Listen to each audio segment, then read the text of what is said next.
Ano pong trabaho natin? Magbugha ng kahoy. Lahat na sa bukid ng trabaho ko, magbugha ng kahoy.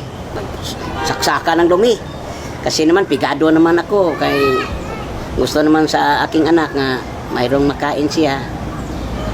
Maraming makain niya. Kahit lahat, ibigay siya. Ano naman sabi ani? Galisod-lisod ko ani rin. Nahirapan ko sa kalisod ng bata. Nahirapan ko. Walang matulong sa akin. Galisod-lisod rin. Sus, pait.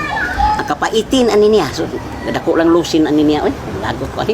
Magkano pong kinikita ho ninyo sa iyong trabaho? Maliit lang. Makabili lang kami ng inasal, makabili ng iskabitsi at saka inasal na manok. At makabili kaming karabaw. Subain lang namin karabaw. Para naman pagkain sa aking anak. Kahit pigado kami, lahat-lahat nabili ko. Tapos yung trabaho po niyo, araw-araw ba yun? O ano ba?